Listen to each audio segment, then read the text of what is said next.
Belum kita nanti jam 10.15 kita masih punya waktu 4 menit untuk menunggu kawan-kawan. Saya mengapresiasi dari Mas Haikal tadi sudah hadir lebih dahulu. Terima kasih sudah bergabung Mas dari Perludem. Kemudian saya juga mengapresiasi kawan-kawan dari PHI yang telah hadir, Mas Erwin dan Desmond, aku, Rosel dan Mbak Nurul. Terima kasih sudah hadir dalam acara hari ini.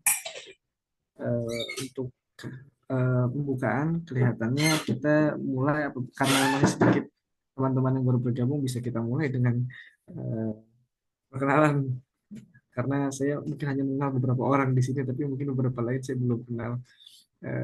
Baik, saya akan memperkenalkan diri dulu dan mungkin saya akan meminta teman saya untuk memperkenalkan, jadi saya akan menunjuk teman saya untuk memperkenalkan dirinya dan dia akan menunjuk teman yang lain untuk memperkenalkan dirinya juga hingga urutan berakhir.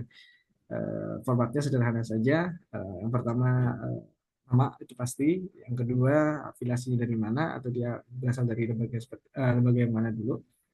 Dan kemudian yang terakhir eh, untuk kira-kira apa yang ingin terjawab dari diskusi hari ini. Jadi saya mulai saja, saya contohkan. Perkenalkan, nama saya Yoga Susatyo.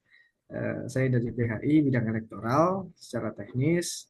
Dan kemudian apa yang ingin saya jawab di sini, yang ingin saya temukan di sini adalah bagaimana teman-teman dari PHI mendapatkan gambaran tentang bagaimana dampaknya dari perubahan pemindahan pemilu dari awalnya satu putaran dalam satu rangkaian diselenggarakan dalam waktu yang cukup pendek, kemudian dipisah menjadi tingkat regional dan nasional, dan dalam jangka waktu yang bisa jadi diperpanjang walaupun masih dalam satu rangkaian. Itu mungkin dari saya akan menunjuk eh, Bang Haikal. Bang Haikal standby nggak? Halo, Bung Yoga. Siap. Kita udah di Alhamdulillah. tadi. Dengan Saya udah standby. demikian, saya meminta Abang memperkenalkan diri, Bang. Oke, Silakan. baik. Selamat pagi teman-teman semua. Senang bisa bergabung di diskusi pagi ini. Perkenalkan nama saya Haikal. Berkegiatan aktif di Perludem lebih kurang 1 tahun terakhir.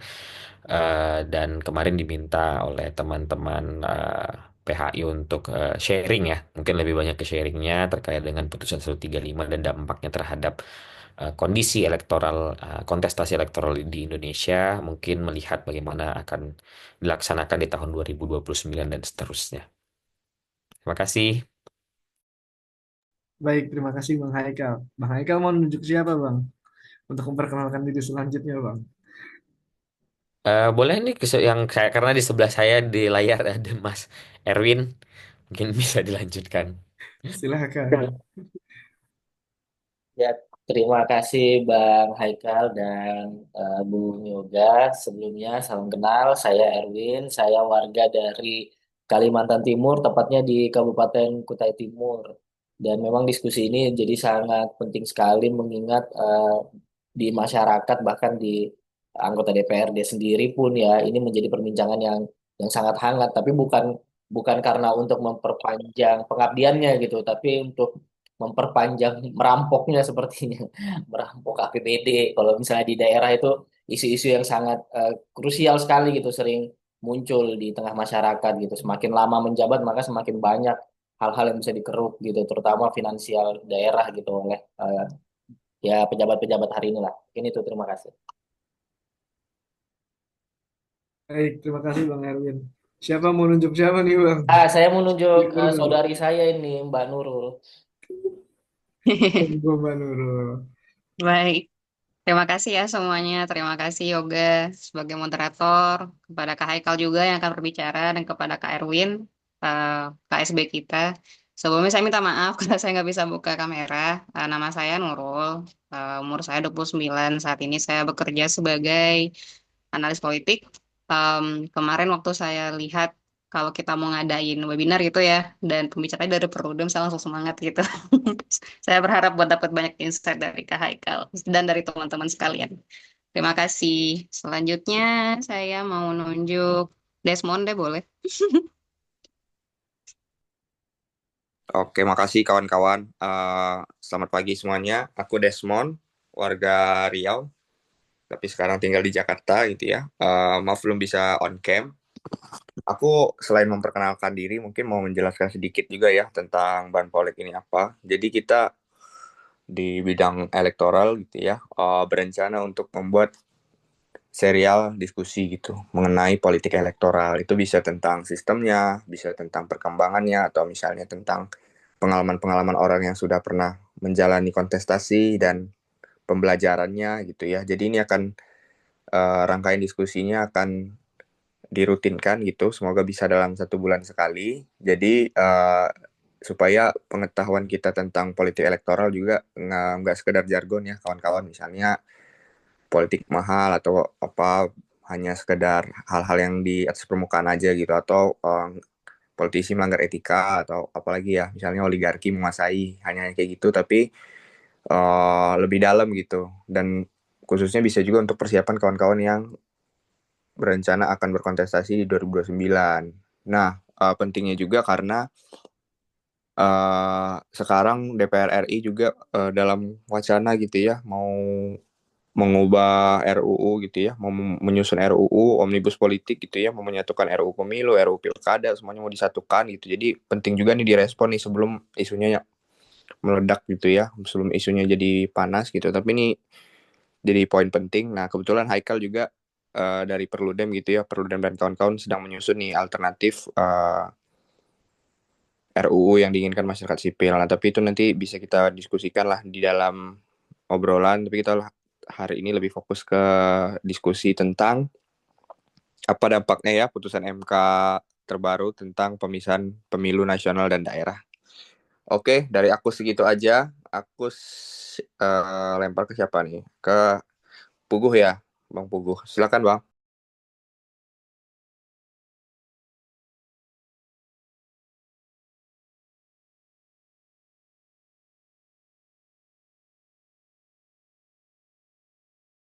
Oke, mungkin lanjutlah ke dibalikin ke yoga lagi. Silakan Yok.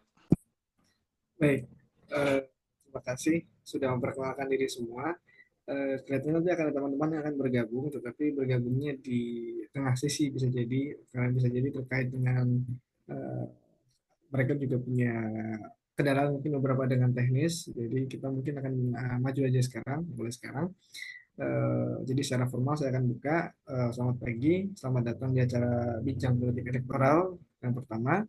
Agenda kita hari ini adalah membahas terkait dengan paling utama adalah dampak dari pemisahan antara pemilihan di tingkat regional dan tingkat nasional. Itu yang pertama. Yang kedua terkait dengan revisi dari Undang-Undang Partai Politik dan juga posisi dari apakah akan menjadi suatu omnibus atau hanya menjadi suatu kodifikasi undang-undang saja.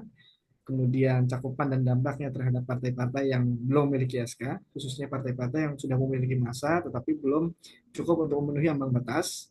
Kemudian juga terkait dengan apakah akan mengganti strategi dari partai-partai, baik itu tingkat nasional ataupun tingkat regional, dengan bagaimana mereka melakukan strategi elektoral mereka. Dan kemudian yang terakhir juga terkait dengan pertanyaan dari teman-teman dari PHI nanti apabila telah selesai pemaparan selama 15 sampai 30 menit. Mungkin sekian dari saya untuk membuka, tidak ada pertanyaan memantik, tapi saya mempersilahkan kepada Mas Haikal untuk mempresentasikan materi dari teman-teman Perudem. Waktu dan tempat saya persilahkan. Baik, terima kasih Bung Yoga, teman-teman semua.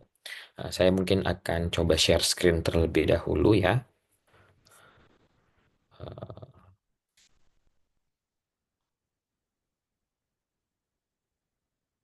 Apakah sudah bisa terlihat, kawan-kawan? Oke, baik. Kelihatan Sudah. Mas? Jadi eh, mungkin karena ini diadakan oleh teman-teman PHI, saya ingin lebih banyak membahas terkait dengan pelembagaan partai politiknya, termasuk juga nanti bagaimana dampaknya terhadap pemilih. Jadi eh, saya mulai saja. Ya, kalau kita berbicara terkait dengan putusan 135, sebenarnya ada 4 pasal yang diuji oleh teman-teman Perludem kepada Mahkamah Konstitusi berkaitan dengan pemaknaan pemilihan umum yang ada di kedua undang-undang yang diuji, yaitu Undang-Undang Pemilu dan juga Undang-Undang Pilkada. Secara garis besar sebenarnya kami melakukan pengujian ini berupaya untuk membuka atau kemudian membuka kembali ya diskusi lama sebenarnya terkait dengan uh, model keserentakan pemilu yang paling tepat yang digunakan di Indonesia, sekaligus melanjutkan perjuangan yang sudah dilakukan sejak tahun 2015 untuk menciptakan atau mendesain keserentakan itu dalam bentuk keserentakan nasional juga daerah atau keserentakan lokal. Jadi 4 pasal yang diuji ini secara akademik atau secara prinsip perundang-undangan itu dianggap sebagai pasal jantung, di mana keempat pasal ini berkaitan langsung dengan pemaknaan pemilu itu sendiri. Nah, jadi di dalam upaya pengujian yang kami lakukan kepada Mahkamah Konstitusi, kami menguji pasal 1 ayat 1 Undang-Undang 7 2017, pasal 167 ayat 3, dan juga pasal 374. Sementara untuk Undang-Undang Pilkada, kami menguji pasal 3 ayat 1 Undang-Undang Nomor 8 Tahun 2015, junto Undang-Undang Nomor 10 Tahun 2016. Jadi keempat pasal ini pada dasarnya mengatur terkait dengan bagaimana kemudian keserentakan pemilu itu akan dilaksanakan. Dan hasilnya, Mahkamah Konstitusi mengabulkan sebagian dari apa yang kami minta dengan dasar 5 pertimbangan atau argumentasi hukum yang disampaikan oleh Mahkamah Konstitusi. Yang pertama, itu berkaitan dengan irisan tahapan pemilu, bahwa Mahkamah Konstitusi mengakui irisan tahapan pemilu dengan pilkada yang terjadi di tahun 2024 ternyata menciptakan satu kompleksitas proses penyelenggaraan pemilu yang kemudian mendegradasi nilai-nilai demokrasi secara substantif yang kita inginkan. Lalu yang kedua berkaitan dengan desain kelembagaan penyelenggara pemilu, bahwa dengan menumpuk seluruh jenis pemungutan suara di satu tahun yang sama, itu menyebabkan desain kelembagaan pemilu yang mandiri, tetap dan bersifat nasional itu tidak relevan. Nah, oleh karena itu, maka perlu dipikirkan bagaimana desain keserentakan pemilu agar tidak menumpuk di satu tahun yang sama, sehingga masih bisa selaras dengan desain kelembagaan penyelenggara pemilu yang diamanatkan oleh Undang-Undang Dasar harus bersifat uh, mandiri, tetap, dan nasional. Lalu yang ketiga, berkaitan dengan pelembagaan partai politik, bahwa Mahkamah Konstitusi juga mengakui pelembagaan partai politik menjadi melemah karena pelaksanaan pemilunya itu dilaksanakan di satu tahun yang sama untuk memilih seluruh jenis pemilihan. Hal ini menyebabkan partai politik itu kesulitan untuk menciptakan sistem demokratisasi yang baik di dalam internal partainya karena dihadapkan dengan kontestasi elektoral yang terus-menerus dan menumpuk di satu waktu yang sama sehingga tidak terdapat atau tidak terjadi proses demokratisasi partai yang membuka ruang untuk terjadinya apa namanya untuk terjadinya eh, pemerataan sistem rekrutmen dan sebagainya yang kemudian menyebabkan juga partai politik itu cenderung menjadi pragmatis untuk melihat kontestasi elektoral hanya sebatas sebuah kontestasi 5 tahunan yang menghilangkan kaidah-kaidah pendidikan politik dan juga fungsi partai politik dalam sebagai pilar demokrasi. Lalu yang keempat berkaitan dengan perilaku pemilih, bahwa Mahkamah Konstitusi melihat pemilih sangat kesulitan dan sangat terbebani dengan uh, penyelenggaraan pemilu secara ditumpuk di satu tahun yang sama, sehingga sangat besar potensi terjadinya penurunan jumlah partisipasi dan juga meningkatnya jumlah surat suara yang terbuang atau tidak sah karena kesulitan pemilih untuk memahami pelaksanaan pemilu itu sendiri. Lalu yang kelima itu berkaitan dengan absennya revisi Undang-Undang Pemilu yang sebenarnya sudah lebih dulu apa namanya diamanatkan oleh Mahkamah Konstitusi sejak putusan 55 tahun 2019. Nah, jadi memang kelima alasan ini tidak jauh berbeda atau setidak-tidaknya memiliki kerangka pikir yang sama dengan apa yang sudah diperjuangkan oleh teman-teman Perludem sejak tahun 2019 melalui Perkara Nomor 55 tahun 2019. Jadi kalau misalnya kita tarik garis historis bagaimana kemudian perjalanan diskursus apa desain keserentakan pemilu ini memang sebenarnya bukan menjadi perdebatan baru di kalangan eh, apa namanya aktivis ataupun akademisi kepemiluan karena upaya ini sebenarnya sudah jauh lebih dulu ada bahkan sebelum atau pasca pemilu pertama pasca reformasi mungkin pemilu kedua lebih tepatnya di tahun 2004 diskusi ini sudah mulai ada yang kemudian semakin berkembang namun belum dipilih sejak tahun 2019 sebagai tahun pertama penyelenggaraan pemilu serentak lima kotak.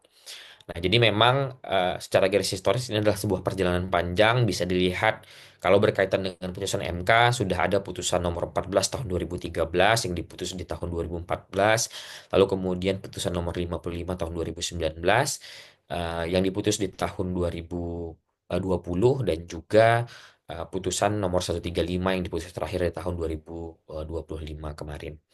Nah, itu yang kemudian sebenarnya menjadi mengapa kemudian Perludem terus-menerus ya melakukan kajian dan juga upaya advokasi salah satunya melalui pengujian undang-undang di Mahkamah Konstitusi untuk menciptakan atau kemudian mendesain satu desain keserentakan yang lebih tepat digunakan untuk pemilu di Indonesia. Meskipun memang itu nanti akan berimplikasi terhadap adanya proses transisi yang nanti mungkin akan lebih banyak dibahas di bagian selanjutnya. Nah, lalu bagaimana? Saya ingin fokus ke dua hal. Pertama terkait dengan perilaku pemilih dan juga apa namanya pelembagaan partai politik. Nah, berkaitan dengan perilaku pemilih, kalau kita melihat data yang tersedia di tabel bahwa ada peningkatan jumlah suara tidak sah memang. Meskipun di tahun 2009 itu angkanya paling besar atau salah satu yang paling besar di antara yang lainnya itu diakibatkan karena pada saat itu juga ada proses transisi dari sistem semi open list PR menjadi open list PR atau semi proporsional terbuka dengan menjadi proporsional terbuka secara penuh. Dan pada saat itu memang ada kebingungan dari masyarakat sehingga menyebabkan tingkat suara tidak sahnya semakin tinggi.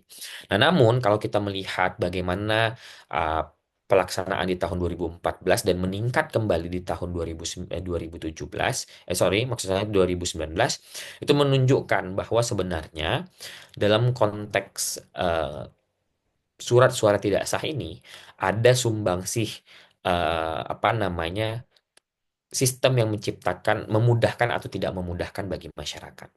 Nah, ini juga akan berkaitan juga dengan usulan yang kami lakukan untuk mengubah sistem pemilihan legislatif dari proporsional terbuka menjadi sistem campuran atau dengan varian mixed member proporsional.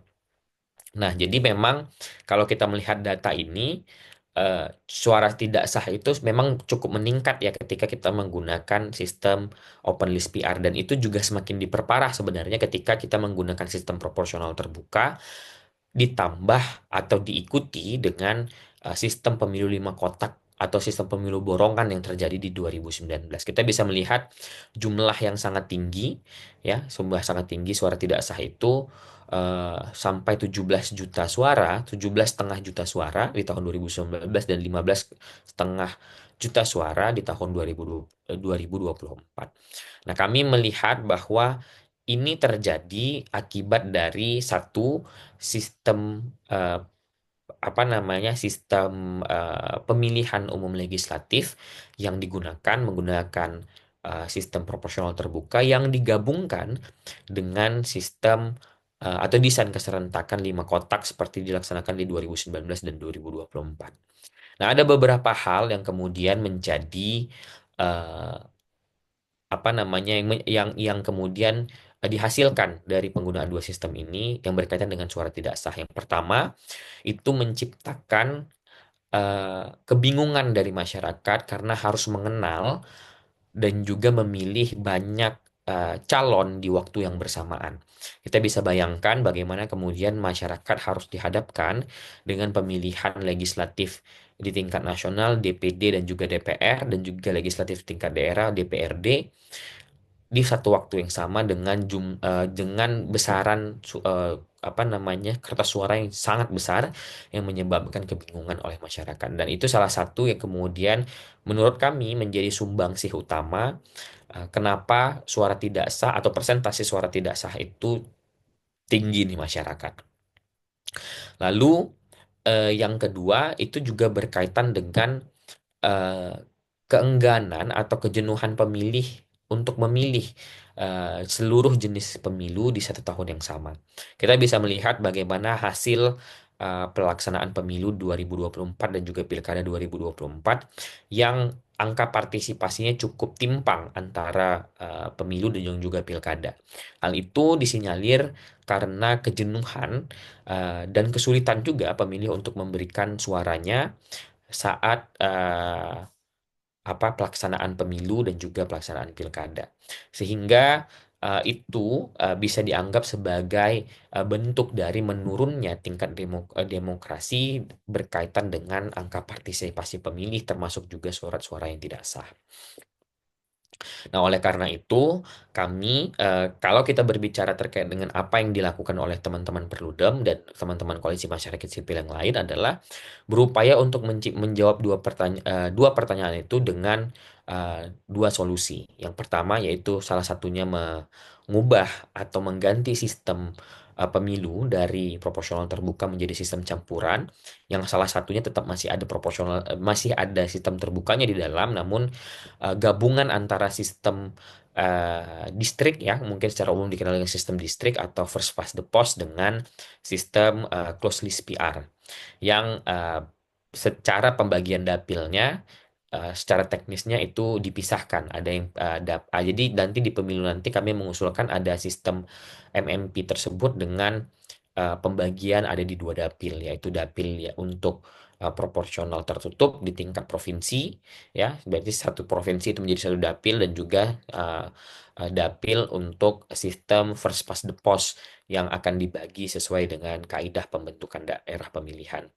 Dan yang kedua yaitu dengan apa yang kami lakukan melalui putusan 135 ini, dengan menguji atau meminta bentuk keserentakan itu menjadi keserentakan pemilu nasional dan juga pemilu daerah untuk membagi concern dan juga membagi beban penyelenggaraan serta beban memilih juga untuk pemilih untuk kemudian eh, memiliki waktu yang lebih cukup dan memiliki pilihan yang lebih moderat ya gitu ya, walaupun tidak sedikit tetapi lebih moderat untuk memilih hanya eh, lebih kurang maksimal 4 kertas suara di satu pelaksanaan pemilu. 3 untuk pemilu nasional, yaitu pemilu presiden, DPD dan juga DPRD, dan 4 untuk pemilu daerah, yaitu pemilu DPRD baik tingkat provinsi maupun kabupaten kota dengan kepala daerah. Lalu yang kedua berkaitan dengan pelembagaan partai politik. Bagaimana kemudian putusan ini dapat berimplikasi terhadap pelembagaan partai politik? Kami melihat bahwa dengan memisahkan beban bagi partai politik untuk melakukan kaderisasi di dua tingkatan pemilu tersebut, itu akan memudahkan atau setidaknya mengurangi beban partai politik dalam melakukan kaderisasi dan rekrutmen. Kalau dengan sistem pelaksanaan yang saat ini digunakan, partai politik dalam pelaksanaan pemilu nasional itu membutuhkan atau harus mencari 20.462 kader di satu waktu yang sama. Karena ini adalah total kursi yang diperebutkan oleh partai politik di seluruh tingkatan, baik itu DPR, DPRD provinsi maupun DPRD kabupaten kota. Nah, dengan memisahkannya, ini akan jauh lebih bagi kami ini akan jauh lebih baik karena partai politik tidak harus terjebak dalam suatu sistem pragmatisme semata. Namun kemudian partai politik lebih eh, mudah untuk kemudian melakukan kaderisasi dan pendidikan politik kepada kader-kadernya untuk menghadapi eh, pelaksanaan pemilu itu sendiri. Jadi nanti di DPR di pemilu nasional partai politik hanya perlu mencari 580 kader untuk tingkat nasional. Dan kemudian nanti di pemilu daerahnya barulah partai politik mencari sisanya untuk melakukan pemilihan di tingkat provinsi dan juga DPRD tingkat provinsi maupun kabupaten kota. Nah, hal ini juga dapat menurut kami mengurangi praktik transaksional yang lebih mengedepankan aspek modal finansial dan juga popularitas dibandingkan kader partai. Tentunya itu juga harus didukung dengan sistem demokratisasi di internal partai yang kemudian diatur melalui peraturan internal masing-masing partai dan juga sistem pemilu yang kemudian sudah saya sampaikan sebelumnya. Nah, dengan demikian, partai politik itu lebih apa namanya, lebih eh, memiliki peluang ya, memiliki peluang untuk kemudian eh, benar-benar mencari kader itu berdasarkan kualitas setelah melakukan seleksi dan juga kaderisasi di tingkat internal partainya.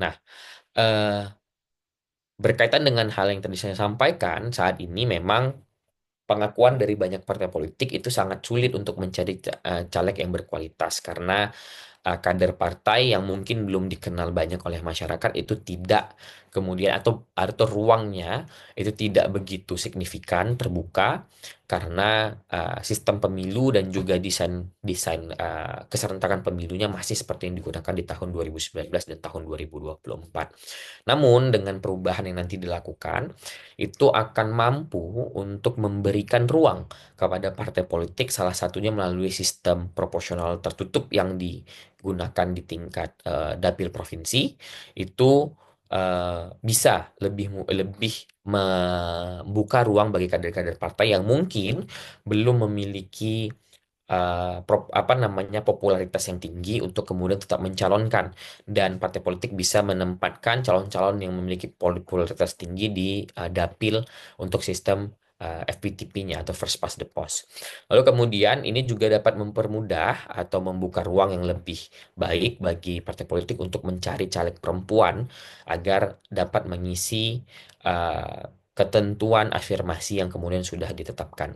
Walaupun terkait dengan ketentuan afirmasi yang sebelumnya 30% di setiap dapil, itu kemudian kami usulkan untuk diubah di dalam rancangan undang-undang pemilu yang kami susun untuk menjadi zipper murni. Jadi setiap satu angka atau satu nomor urut itu harus ada satu orang perempuan. Jadi kalau nomor urut satunya adalah perempuan, nomor urut duanya adalah laki-laki, nomor urut tiganya adalah perempuan lagi. Jadi dia harus menggunakan zipper system. Harus diselang-seling antara perempuan dan laki-laki di uh, apa daftar calonnya berkaitan sesuai dengan nomor urutnya. Lalu yang ketiga yaitu kami berharap ya dan juga berdasarkan kajian yang kami lakukan dengan memisahkan penyelenggaraan pemilu di tingkat nasional juga tingkat daerah ini juga dapat partai politik akan lebih dapat membuka ruang untuk mencari caleg yang mampu meningkatkan kualitas representasi partai dengan pemilih. Jadi kalau selama ini dengan sistem proporsional terbuka yang digabungkan dengan desain keserentakan pemilu 5 kotak itu kualitas representasi partai dengan pemilih itu semakin menurun karena partai politik tidak cukup dekat dengan masyarakat atau dengan konstituennya, namun perseorangan calon lah yang kemudian lebih memiliki hubungan kedekatan dengan konstituennya di daerah pemilihannya. Nah, ini yang kemudian kami merasa perlu ubah karena untuk meningkatkan kedekatan pemilih dengan partainya agar pemilihan di Indonesia itu tidak lagi sifatnya dalam tanda kutip sangat individual dan seakan-akan menghilangkan atau melupakan peran partai politik sebagai pilar demokrasi dan juga wadah berkembang bagi kader partai politik yang juga menjadi peserta pemilu legislatif itu sendiri. Nah, Lalu bagaimana nanti jeda waktu pemilu serentak nasional ini akan dilakukan?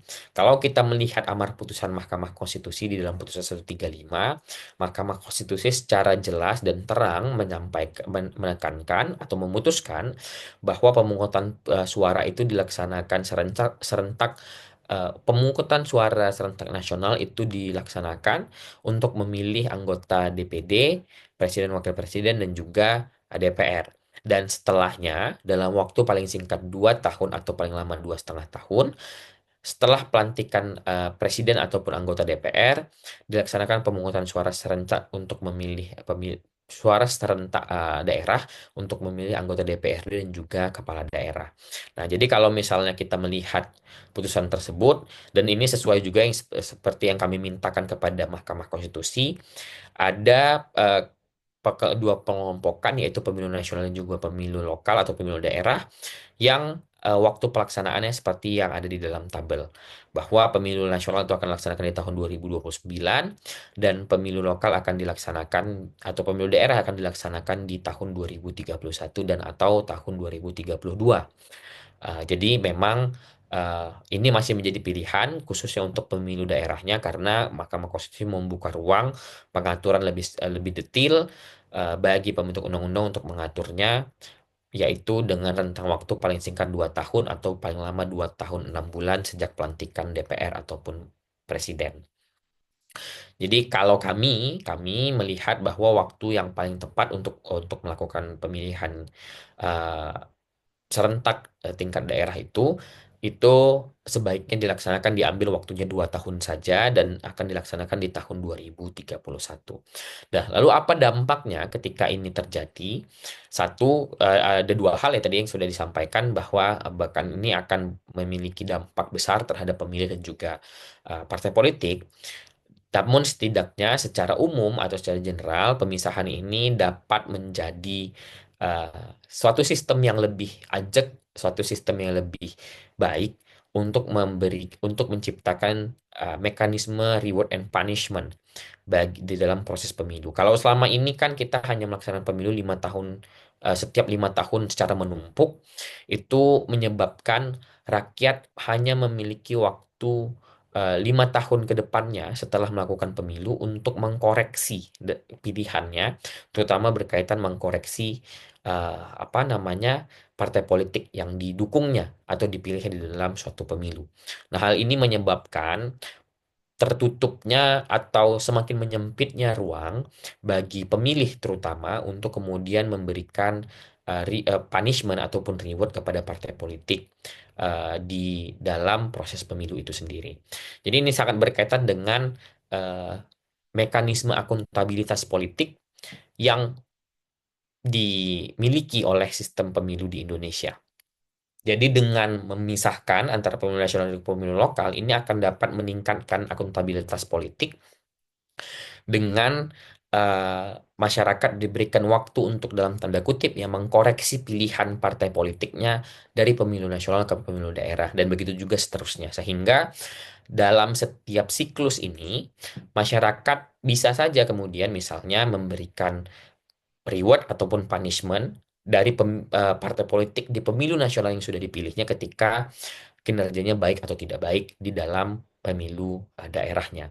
Jadi kalau misalnya digambarkan secara ilustrasi, jadi misalnya ada seorang pemilih yang memilih partai A di pemilu nasional, dan ketika partai A tersebut ternyata kinerjanya buruk, maka di pemilu daerahnya dia bisa saja tidak lagi memilih eh, partai tersebut dan berganti pilihan ke partai yang lain. Atau begitu juga sebaliknya ketika misalnya partai A tersebut kinerjanya baik, maka partai A tersebut dapat diberikan reward berupa dipilih kembali partainya di pemilu daerahnya. Nah, inilah yang kemudian ingin kita uh, sebenarnya ingin menjadi satu stimulus untuk menciptakan sistem kedekatan antara partai politik dengan pemilih yang lebih representatif dan lebih bermakna sehingga partai politik tidak lagi seakan-akan dalam tanda kutip melupakan pemilih ketika sudah terpilih di dalam suatu siklus pemilu.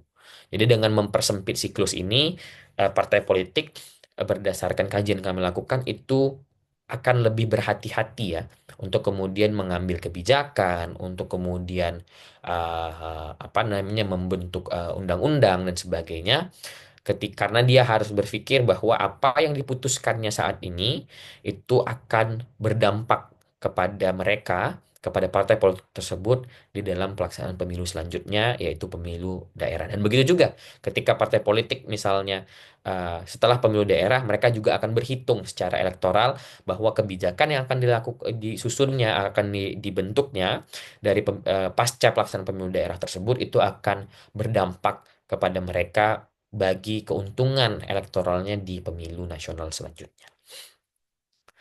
Lalu yang berikutnya, apa yang kemudian perlu ditindaklanjuti dari putusan MK ini? Yang pertama bahwa putusan MK ini memang menjadi titik balik bahwa undang-undang pemilu dan pilkada kita sudah harus direvisi karena sudah tidak bisa lagi digunakan karena salah satu pasal jantungnya sudah diubah oleh Mahkamah Konstitusi. Nah, bagi kami mendorong metode yang digunakan adalah metode kodifikasi untuk menghindari eh, potensi-potensi cherry picking yang dilakukan dalam proses revisi undang-undang pemilu dan undang-undang pilkada. Dan kami mengusulkan agar undang-undang pemilu dan undang-undang pilkada itu digabungkan saja menjadi satu undang-undang pemilu karena di berbagai putusannya Mahkamah Konstitusi juga sudah menegaskan bahwa pilkada dan pemilu adalah satu rezim yang sama dan pilkada adalah bagian dari rezim pemilu, maka sudah seharusnya undang-undangnya pun hanya satu saja, tidak lagi dipisahkan. Lalu yang kedua dan ketiga ya, itu berkaitan dengan transisi masa jabatan anggota DPRD hasil pemilu 2009, anggota DPRD hasil 2020, pemilu 2024, dan juga masa transisi kepala daerah hasil pilkada 2024. Nah, mengapa ini penting? Karena ini juga ditekankan oleh Mahkamah Konstitusi di putusan 135 berkaitan dengan pentingnya dilakukannya rekayasa konstitusional atau constitutional engineering dalam proses untuk menuju pemilu 2029. Nah, ini diserahkan kepada pembentuk undang-undang, namun bagi kami, kalau memang jalan terbaiknya adalah untuk memperpanjang saja, kami juga tidak berkeberatan dengan hal itu, selama memang proses itu dibahas dan disimulasikan untuk melihat baik dan buruknya pilihan transisi yang akan digunakan. Dan masih juga terdapat beberapa opsi lain, misalnya untuk dilakukan PAW, misalnya, atau dilakukan misalnya PJ untuk kepala daerah dan anggota DPRD itu di PAW oleh partai politiknya. Nah, namun itu memang harus kemudian dibahas melalui forum-forum revisi Undang-Undang Pemilu dan Undang-Undang Pilkada yang berjalan di DPR. Lalu yang kelima berarti ya, itu berkaitan dengan jadwal rekrutmen penyelenggara pemilu karena ada perubahan waktu penyelenggaraan sehingga rekrutmen penyelenggaraan pemilu yang selama ini masih tidak serentak dan eh, apa namanya ya tidak tidak sama, bahkan ada yang sebulan sebelum sebulan sebelum pemungutan suara itu misalnya baru dilantik dan sebagainya, itu harus dibenahi dan harus ditata ulang agar siklus rekrutmen penyelenggara pemilu ini juga bisa sesuai dengan siklus pelaksanaan pemilunya dan efektivitas tahapan pemilu, karena kami melihat kalau dengan dipisahkannya pemilu nasional juga pemilu daerah, siklus pelaksanaan pemilu itu tahapan pemilunya jadi lebih sederhana. Dan kalau kami melihat sejak penetapan partai politik sampai dengan pelantikan calon presiden terpilih untuk pemilu nasional, kami melihatnya itu jarak rentang waktunya hanya sekitar 12 bulan saja dari yang sebelumnya 20 bulan. Lalu berkaitan dengan revisi Undang-Undang Pemilu, kami sudah sudah merilis 3 buku ya. Di sini belum saya update. Ada 3 buku. Yang pertama Desain Sistem Pemilu, yang kedua Aktor Pemilu, dan ketiga Manajemen Pemilu atau Pelaksanaan Pemilu. Nah, 3 buku ini sudah kami sampaikan kepada pembentuk undang-undang untuk menjadi bahan pertimbangan dan juga bahan masukan. Ini adalah rancangan yang diusulkan oleh teman-teman masyarakat sipil. Saat ini ada 8 lembaga yang bergabung. Ada Perludem, ada Koalisi Perempuan Indonesia, ada ICW, Puskapol, Pusako Unan, Temis Indonesia, Netgrid, dan juga PSHK yang menjadi usulan bagaimana kemudian pemilu ini harus diatur di dalam undang-undang melalui kodifikasi yang dilakukan. Lalu, buku pertama itu berisi 74 pasal, ada 3 bab, yaitu berkaitan dengan pengertian dan penyebutan, asas tujuan dan prinsip penyelenggaraan, serta sistem pemilu. Lalu kemudian buku kedua itu ada 156 pasal. Eh, Sorry ini saya ralat ada 157 pasal ya, berkaitan dengan penyelenggara pemilu, lalu kemudian peserta pemilu, calon dan juga partisipasi masyarakat berupa pemantau. Dan yang buku ketiga berisi 349 pasal yang berisi terkait dengan pembentukan dapil, pendaftaran parpol, pendaftaran pemilih, pendaftaran bakal calon, kampanye, pemungutan dan penghitungan suara, penetapan hasil, pelantikan, dan juga pemilu lanjutan dan pemilu susulan. Nah, akan ada 3 buku lagi, yaitu buku yang berkaitan dengan penegakan hukum, buku berkaitan dengan sanksi dan juga ketentuan penutup, yang itu akan dirilis dalam waktu yang dekat dan sedang dalam proses drafting. Sehingga kalau kita melihat ya, setidak-tidaknya itu akan ada sekitar 200 200 sorry 230 sampai dengan saat ini saja itu sudah ada 580 pasal. Sudah 580 pasal dan ini akan masih dalam proses drafting, dan mudah-mudahan di akhir bulan September 2025 ini itu sudah selesai proses draftingnya, dan kami akan bisa sampaikan secara utuh naskahnya kepada publik dan juga kepada pembentuk undang-undang. Mungkin ini saya lewatkan. Nah, jadi untuk proses perancangan proses penyusunan naskah rancangan undang penyusunan naskah rancangan undang-undang ini, kami juga membuka masukan kepada terhadap masyarakat untuk memberikan masukannya, yang bisa diakses melalui QR code yang tertampil, dan juga bisa mengakses naskah-naskahnya melalui QR code yang tertampil. Nah, ini menjadi salah satu upaya kami untuk membuka ruang kepada publik lebih luas untuk memberikan masukan juga terhadap proses penyusunan naskah ini, dan harapannya bisa menjadi naskah bersama yang diberikan masukan kepada oleh masyarakat untuk nanti disampaikan kepada pembentuk undang-undang. Mungkin saya berhenti di situ dulu. Bisa kita lanjutkan di sesi diskusi. Terima kasih. Assalamualaikum warahmatullahi wabarakatuh. Waalaikumsalam warahmatullahi. Terima kasih Bang Haikal untuk penjelasannya. Kalau saya rangkum sedikit, berarti sebenarnya tujuan utama dan dampak utama dari perubahan peraturan ini lebih menekankan pada akuntabilitas baik kepada pemilih dan juga pada penyelenggara dan partai politik. Jadi jika itu ditujukan untuk masyarakat, masyarakat perlu untuk mempertimbangkan partai politik macam apa yang akan mereka naikkan nanti ketika mereka mengikuti pemilu, dan ketika partai politik ini akan bertanding, mereka juga mempertimbangkan kekuasaan pemilih untuk dapat tidak memilih kembali partai-partai atau orang-orang dari partai tersebut kalau kinerjanya tidak mumpuni. Baik, saya akan mempersilahkan dari teman-teman yang ada di ruangan untuk memberikan pertanyaan. Sekarang saya buat 3 pertanyaan dulu, tetapi forumnya kita akan mulai setelah ada yang bertanya, saya itu langsung dijawab. Saya persilahkan kepada Flor untuk memberikan pertanyaan. Silahkan.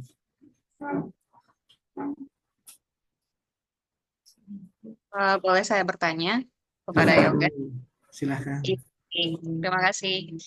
Di sini sebenarnya mungkin lebih ke mengajak diskusi ya, karena kan, mohon maaf kalau berisik, karena kan sebenarnya salah satu alasan DPR waktu itu kan untuk menyatukan kedua pemilu ini antara pemilu daerah dengan pemilu pusat adalah karena kan katanya mau efisiensi anggaran gitu. Nah, tetapi dari pemaparannya Mas Haikal tadi terlihat sekali bahwa justru banyak ketidakefisiensian gitu, seenggaknya dari segi non material gitu. Nah, kalau misalnya kita mau ngomongin solusi, kalau misalnya ternyata ini mau dipisahkan lagi, kira-kira risiko apa yang sekiranya harus kita ekspektasikan gitu. Itu aja sih. Terima kasih. Terima kasih Mbak Nurul. Jadi memang ini adalah satu apa namanya pertanyaan yang juga sering ditanyakan ya, berkaitan dengan bagaimana ketika pemilunya 2 tahun, ya mungkin bisa dibilang siklusnya itu tidak setiap 5 tahun gitu ya, tidak satu proses di dalam 5 tahun itu. Lalu bagaimana dengan efisiensi yang kemudian wacanakan lah gitu, atau yang dicanangkan dari proses penyerentakan pemilu 5 kotak itu. Nah, jadi memang setelah kami melakukan penelitian bahwa sebenarnya kalau kita melihat beban yang dikeluarkan oleh negara berkaitan dengan beban material ya, itu sebenarnya tidak begitu jauh berbeda. Kenapa? Karena proses pelaksanaannya eh, satu ya, kalau bisa kita berbicara di pemilu nasional, pada akhirnya kan surat suaranya juga akan berkurang. Dan itu hanya pengalihan saja sebenarnya, pengalihan. Nah, bagi kami, jawaban yang terbaik berkaitan dengan efisiensi itu bukan di dalam model keserentakannya, namun lebih kepada bagaimana kita melihat tahapan-tahapan eh, pelaksanaan pemilunya. Kalau selama ini kan pemilu itu pelaksanaan pemilu itu tahapannya itu lebih kurang berlangsung selama 20 bulan. Dan bagi kami, setelah kami melakukan penelitian, ada banyak tahapan-tahapan yang sebenarnya bisa dipangkas. Seperti contohnya proses pencocokan dan penelitian pemilih atau coklit yang dilakukan melalui metode sensus. Nah, ini kan bisa diubah sebenarnya. Kita tidak perlu lagi menggunakan metode demikian, namun kemudian kerja-kerja penyusunan atau pendataan pemilih ini adalah kerja berkelanjutan. Jadi tidak ketika mau pemilu saja bahwa eh, KPU itu melakukan penyusunan daftar pemilih, tetapi penyusunan itu dilaksanakan secara berkelanjutan. Misalnya setiap 3 bulan sekali, seperti yang kami usulkan, eh, partai politik itu memperbaharui datanya. Kan tidak mungkin juga setiap 3 bulan sekali itu ada tiba-tiba orang yang lahir langsung 17 tahun gitu. Kan nggak ada. Kan itu semua sudah tertebak. Begitu juga dengan pensiunan TNI ataupun Polri, itu kan sebenarnya sudah tertebak juga bahwa ketika ada hitungan waktu yang kemudian bisa dilihat gitu ya oleh penyelenggara pemilu untuk melihat oh kira-kira di tahun segini itu akan ada sekian ribu misalnya prajurit TNI ataupun anggota Polri yang kemudian pensiun sehingga dia masuk menjadi peserta pemilu. Nah, oleh karena itu, bagi kami ya berkaitan dengan apa namanya biaya yang dikeluarkan ini atau efisiensi anggaran ataupun pembiayaan pemilu ini lebih tepat ketika kita berbicara tahapan yang panjang, bukan terhadap desain keserentakan. Karena apa? Karena jangan juga misalnya kita berbicara eh, efisiensi yang ternyata tidak efisien juga, itu kita menghilangkan atau mengorbankan hal-hal yang jauh prinsip, lebih bersifat prinsip dan fundamental ya, eh, berkaitan dengan sistem pemilunya itu sendiri.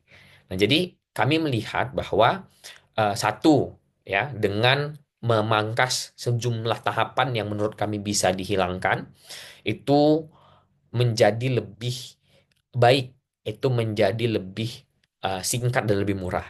Yang kedua, sistem pemilunya karena sekarang kita menggunakan sistem pemilu proporsional terbuka ya, itu apa namanya kertas suaranya besar sekali.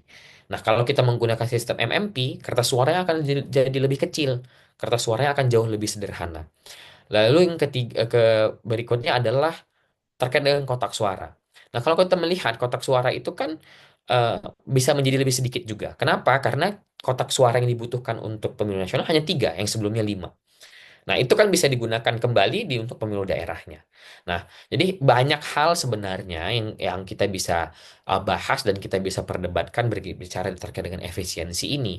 Dan kami melihat bahwa efisiensi anggaran itu tidaklah boleh untuk kemudian mengorbankan eh, prinsip-prinsip dan terkait dengan sistem pemilu yang demokratis. Nah, jadi menurut kami eh, apa yang dilakukan seharusnya adalah untuk menghitung kembali kebutuhan penyelenggaraan pemilunya.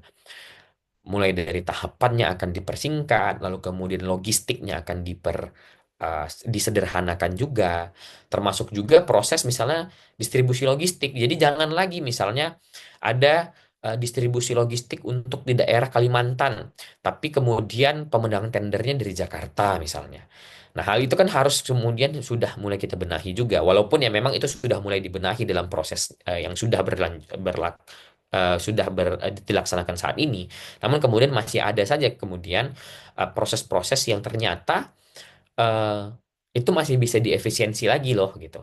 Jadi bukan terkait dengan desain keserentakannya yang malah menghilangkan atau mendegradasi nilai-nilai eh, fundamental dari pemilu itu sendiri. Namun yang harus dilakukan adalah mengkaji ulang tahapan-tahapannya, mengkaji ulang pembiayaannya dan sebagainya. Terus belum lagi kita misalnya berbicara mengenai fasilitas yang dimiliki oleh KPU. Kalau bisa ya jangan seperti yang sekarang. Misalnya mobil dinas KPU itu sampai 2 sampai 3. Untuk apa menjadi seperti itu kan gitu. Cukup saja satu, lalu kemudian bisa digunakan tidak hanya di satu periode saja, misalnya seperti itu. Atau kemudian berkaitan dengan penggunaan jet pribadi dan sebagainya yang selama ini diklarifikasi itu kebutuhannya untuk distribusi logistik dan sebagainya. Nah, dengan sistem pemilu yang diubah itu akan mempermudah dan dapat menurunkan biaya-biaya tersebut. Belum lagi apa namanya sistem pemilu kita ini kan eh, ya apa ya wilayah kita ini kan luas gitu ya. Jadi perlu dipikirkan bagaimana caranya untuk menyederhanakan sistem pemilunya agar efektif dengan eh, besaran wilayah negara kita dan bentuk negaranya. Kira-kira begitu. Baik, terkait dengan hal ini sebenarnya saya juga kepikiran sih Mas Haikal dan teman-teman. Analoginya seperti ini. Kalau sekiranya UN saja bisa kita elektronifikasi, bagaimana dengan pemilu begitu kan? Kalaupun seenggaknya tidak akan bisa 100% secara by online, tentunya bisa kita terapkan di daerah-daerah yang urbanisasinya juga sudah lebih besar kan, seperti Jakarta, Surabaya, Medan, Makassar, dan daerah-daerah lain begitu. Nah, saya hanya terpikir kenapa pemerintah tidak mencoba untuk melakukan hal seperti ini saja gitu. Karena kalau misalnya kita bisa mengelektronifikasi hal seperti ini, otomatis tingkat error atau jumlah surat suara yang rusak juga tentunya akan berkurang drastis. Begitu. Ya, ini berkaitan dengan e-voting berarti ya. Betul. Soal gini, kalau elektronifikasi ataupun digitalisasi eh, tahapan itu banyak yang sudah kami coba kaji. Dan misalnya soal pendataan pemilih tadi kami juga merasa bahwa itu perlu dielektronifikasi saja. Jadi tidak perlu coklit gitu. Nggak perlu ada petugas yang datang ke door to door ke rumah-rumah melihat oh datanya ini pemilihnya sekian. Nggak perlu kayak gitu lagi. Jadi kan data itu sudah ada di Dukcapil. Sudah ada di Dukcapil. Lalu kemudian data itu diserahkan kepada KPU.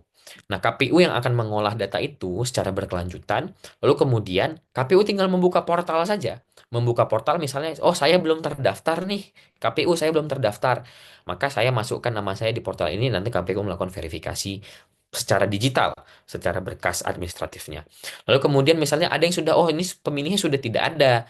Nah, siapa yang kemudian harus melakukan itu? Bisa saja kan kemudian RT, RW, ataupun kelurahan yang kemudian menyampaikan kepada KPU, oh KPU ini datanya masyarakatnya sudah tidak ada, misalnya sudah pindah atau sudah meninggal dan sebagainya.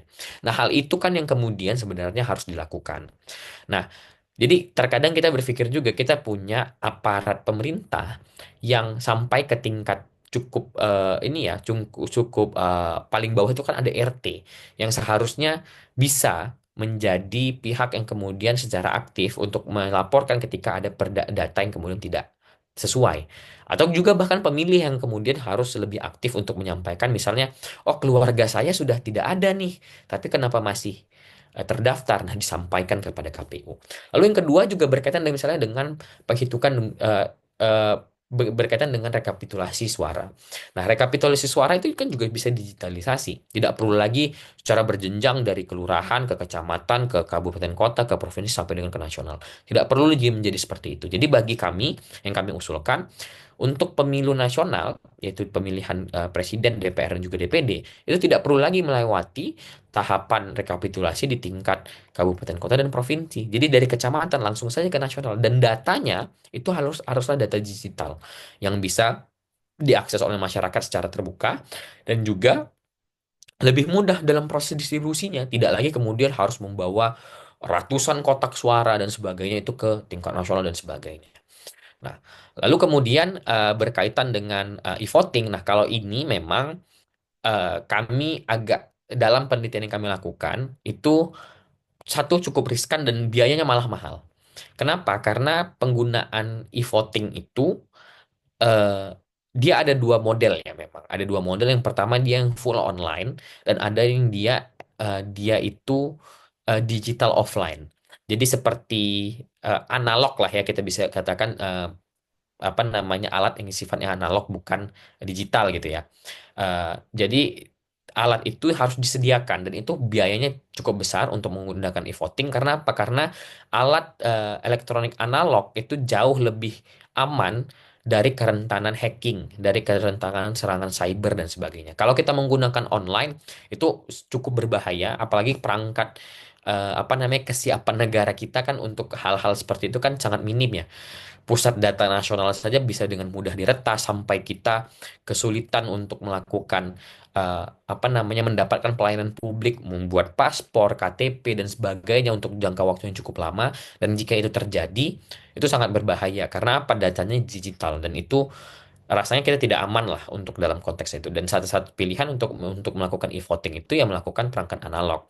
Nah, namun memang berdasarkan pembelajaran di beberapa negara seperti contoh di Amerika Serikat di beberapa negara bagiannya lalu kemudian Jerman itu sudah meninggalkan e-voting tadi. Kenapa? Karena dianggap satu tidak aman dan kemudian ternyata tidak sesignifikan itu juga untuk menciptakan efisiensi di dalam proses pelaksanaan pemilu itu sendiri gitu. Jadi sehingga kami rasa pilihan untuk e-voting ini bukan menjadi pilihan yang baik lah untuk Indonesia berkaitan juga dengan wilayah kita yang luas, penyediaan apa namanya penyediaan alatnya yang cukup sulit dan sebagainya. Jadi memang bagi kami ada dua tahapan yang kemudian bisa didigitalisasi atau dielektronifikasi ya, yaitu tahapan pendaftaran pemilih dan juga tahapan rekapitulasi suara yang bagi kami itu juga sudah memangkas banyak sekali anggaran penyelenggaraan pemilu dan lamanya tahapan pemilu. Jadi kalau seandainya itu nanti diterima dalam waktu 1 minggu kita sudah bisa mengetahui siapa presiden terpilih. Kalau sekarang kan kita butuh waktu berbulan-bulan ya. Karena nanti kalau nanti tidak lagi kita hanya butuh waktu sekitar 10 sampai 14 hari, kita sudah bisa mengetahui nih, oh ini presiden kita yang terpilih karena tahapannya akan jauh lebih ringkas karena menggunakan data digital. Nah, kira-kira begitu, Mbak. Baik, terima kasih ya Mas Haikal ya. Saya udah nggak ada pertanyaan lagi sih. Mungkin kita bisa dengerin diskusi dari teman-teman dulu mungkin. Makasih Yoga. Baik, terima kasih pertanyaan dan tanggapannya dari baik Mbak Nurul dan Mas Haikal.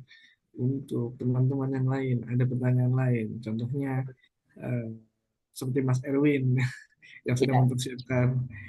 Mas mau nanya, oke silakan Mas. terima kasih Mas Yoga. Sebenarnya nggak nanya juga, tapi mungkin nanti akan ada di akhirnya pertanyaan yang ini tanggapan juga. Memang sebenarnya tadi kita ngomongin sepakat sama Nurul sih sebenarnya niatnya kan untuk efisiensi. Padahal kalau dilihat sebenarnya nggak efisiensi juga karena kalau misalnya dilakukan pemisahan pemilu kan akhirnya beban kelembagaannya juga jadi semakin berat karena KPU, Bawaslu, kemudian kan harus kerja double gitu. Juga pembiayaan di APBN atau APBD kan juga pada akhirnya harus bekerja 2 kali kan. Nah, ini jaminan eh, bahwa beban fisikal ini sebanding dengan kualitas demokrasi yang dihasilkan ini kan jadi pertanyaan besar nanti bagi kita semua gitu. Apakah kalau misalnya nanti dipisahkan dengan kondisi beban fiskal yang cukup besar, ini menjamin kualitas yang kita harapkan. Sementara yang sekarang aja kan kita melihatnya seperti apa. Nah, itu juga menjadi satu insight ya untuk apa yang kemudian sedang direncanakan oleh negara ini. Nah, selain itu juga kan ini perlu jadi pertanyaan besar apakah kemudian eh, yang sekarang pemilu yang dipisahkan ini nanti bukankah ini menjadi sebuah pemanfaatan ya oleh elit politik untuk memperkuat oligarki di daerah gitu kemudian kan karena kan di sini sepertinya kontrol langsung dari masyarakat kan akan sedikit eh, terabaikan juga gitu kalau dilihat dari apa yang kemudian direncanakan. Nah, tapi sebenarnya aku ada pertanyaan yang lebih lebih ini sih kepada Mas Haikal. Apakah memang rujukan MK ini tuh melihat dari beberapa kondisi demokrasi di negara lain atau misalnya ada contoh pemilu nasional dan pemilu lokal di negara lain yang memang dia dipisahkan sehingga ini menjadi rujukan MK gitu dan kalau memang ada seperti apa gitu maksudnya negara yang dicontoh gitu atau memang ada saat ini. Nah, terus yang kedua adalah bagaimana nih sama partai-partai kecil atau partai alternatif seperti PHI ini gitu kan kalau pemisahan ini dilakukan apakah sebenarnya di satu sisi menjadi peluang baru untuk kita memperkuat basis di daerah atau dalam pandangannya Mas Haikal justru mempersulit kita untuk melakukan kampanye karena kan dia harus 2 kali kampanye dan juga kemudian sumber daya kita kan partai-partai alternatif ini terbatas gitu. Nah, itu seperti apa, Mas? Apakah ada saran untuk kami PHI melihat situasi ini dan kalaupun bisa juga bagaimana caranya PHI bisa terlibat dalam apa namanya sesuatu yang juga dilakukan oleh Perludem gitu sehingga kita menjadi dorongan masyarakat sipil yang kuat gitu untuk ini. Terima kasih. Baik, makasih Mas Erwin.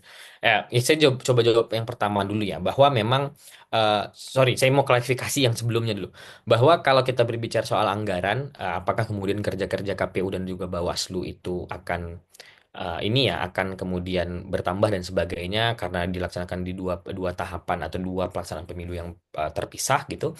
Sebenarnya sih tidak begitu signifikan juga. Kenapa? Karena selama ini kan ya kalau kita berbicara soal kelembagaannya KPU dan Bawaslu ya tetap saja mereka akan bekerja selama 5 tahun.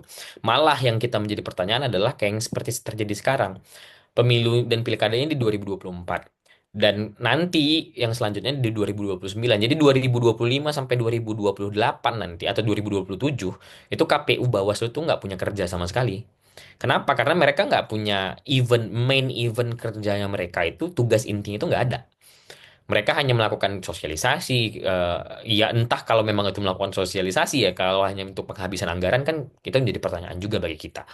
Nah, jadi kenapa kemudian MK menyampaikan bahwa desain keserentakan seperti yang digunakan oleh seperti sekarang ini itu tidak sesuai dengan desain kelembagaan penyelenggara pemilunya? Karena apa itu tadi? Karena penyelenggara pemilu ditumpuk pekerjaannya di 2 tahun saja dan kemudian 3 tahun setelahnya mereka tuh nggak punya kerja sama sekali. Mereka akan kehilangan tugas fungsi utamanya dan mereka ya seperti sekarang saja. Seperti sekarang kan kita bisa melihat bagaimana kemudian kita kan bertanya nih KPU sama Bawaslu ngapain ya gitu. Nah, itu yang pertama. Lalu kemudian saya harus menggarisbawahi bahwa pemisahan desain keserentakan ini bukan menjadi obat sapu jagat untuk seluruh permasalahan. Karena dorongan yang kami lakukan juga berkaitan dengan reformasi kelembagaan apa namanya penyelenggara pemilu. Seperti contohnya Bawaslu di dalam naskah yang kami usulkan, kami mengubah Bawaslu itu tidak lagi menjadi fungsinya pengawasan, tapi fungsi Bawaslu itu secara full hanya berkaitan dengan adjudikasi pemilu saja. Maka namanya pun kami ubah menjadi Badan Adjudikasi Pemilu atau Badilu.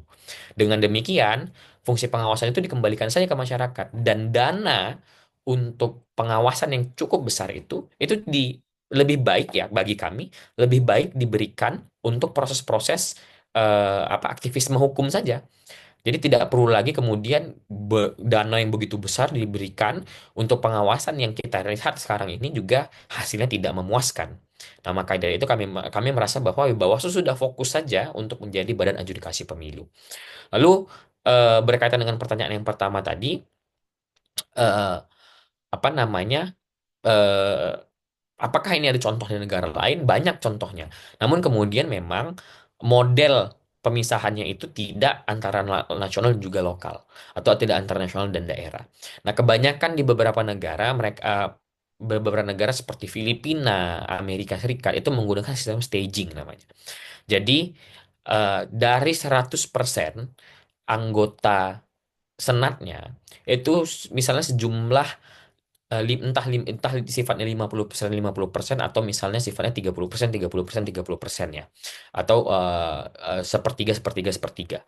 Nah, jadi staging itu, jadi kalau di Amerika Serikat itu senatnya yang dipilih di tahun 2020 itu tidak seluruhnya.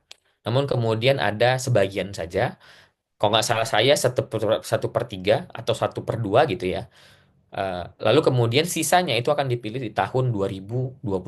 Dan nanti di tahun sorry 2024 dipilih lagi nanti di tahun 2026. Nah, nanti tahun 2028 yang dipilih di tahun 2024 itu akan digantikan oleh orang yang terpilih di tahun 2028. Dan orang yang terpilih di tahun 2026 itu baru akan digantikan oleh orang yang terpilih di tahun 2030 nantinya. Nah, jadi kalau di Amerika Serikat seperti itu di Filipina ada namanya pemilu sela. Nah, pemilu selanya itu biasanya tidak memisahkan antara jenis lembaganya. Nah, jadi DPR misalnya satu lembaga, teman orang yang mengisi di dalamnya itu dipilih di waktu yang berbeda.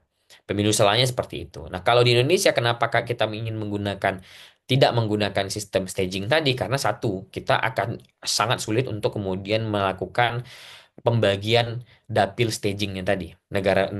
Provinsi mana saja yang kemudian harus dia menggunakan yang akan dipilih misalnya di tahun 2024 dan mana yang akan dipilih tahun 2026 atau seterusnya. Nah, jadi memang sistem pemilu sela ini dikenal di banyak negara dan salah satu tujuannya adalah itu tadi menciptakan akuntabilitas politik. Jadi ada sistem reward and punishment ketika kemudian si apa namanya si eh, partai tersebut itu melakukan sesuatu. Kalau dia tidak disukai, ya bisa saja kemudian pemilihnya awalnya memilih dia bergeser kepada partai yang lain sebagainya. Nah, itu memang dikenal dan kajian-kajian itu sudah banyak dilakukan dan itulah kenapa kemudian eh, kami salah satunya ya, salah satu alasannya kenapa kemudian kami merumuskan atau mendesain pemilu serentak nasional dan pemilu serentak daerah itu dipisah agar pemilu serentak daerahnya atau agar keduanya itu bisa saling melengkapi seperti pemilu sela di negara-negara lain gitu. Untuk pertanyaan kedua tadi apa? Saya agak lupa. Ya, untuk peluang bagi partai alternatif seperti Oke. HI. Oke. Ya, untuk peluang bagi partai-partai baru dan partai-partai alternatif gitu ya.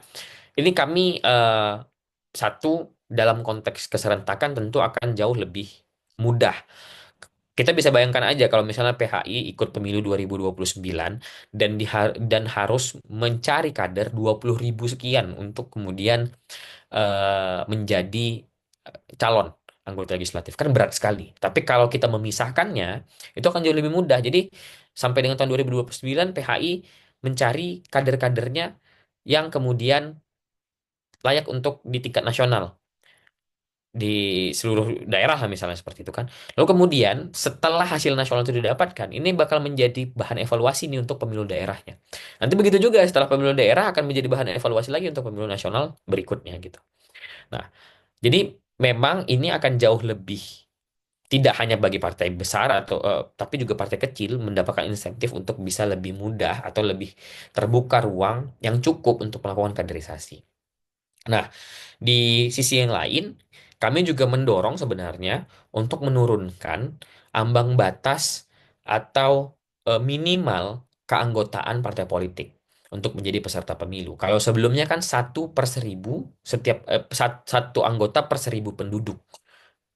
Kan gitu kan, kalau di Undang-Undang 7 2017 kan seperti itu. Satu anggota per 1.000 penduduk. Jadi kalau di Jakarta misalnya ada 10 juta penduduk, maka harus ada 10.000 orang anggota yang ada di Jakarta. Nah, tapi kami menggantinya menjadi partai politik minimal itu memiliki anggota yang setara dengan jumlah kursi, yang setara dengan harga kursi terendah di DPR. Jadi kalau misalnya kursi DPR itu kan ada 1 sampai 580 ya, ada 580 kursi. Maka biasanya itu kursi ke 580 adalah kursi dengan harga yang paling rendah atau adalah kursi yang diperoleh dengan jumlah suara yang paling sedikit. Nah, itulah yang kemudian harus menjadi jumlah anggota minimal partai politik untuk mendaftarkan diri menjadi peserta pemilu. Jadi kalau misalnya kami hitung misalnya sekarang itu kisarannya antara saya lupa pastinya antara 11 atau 12 ribu suara. Jadi itulah yang harus dimiliki oleh partai politik untuk menjadi peserta pemilu. Lalu bagaimana dengan yang disampaikan tadi? Ini kan ada dua pemilu. Berarti kebutuhannya akan jauh lebih besar dan sebagainya.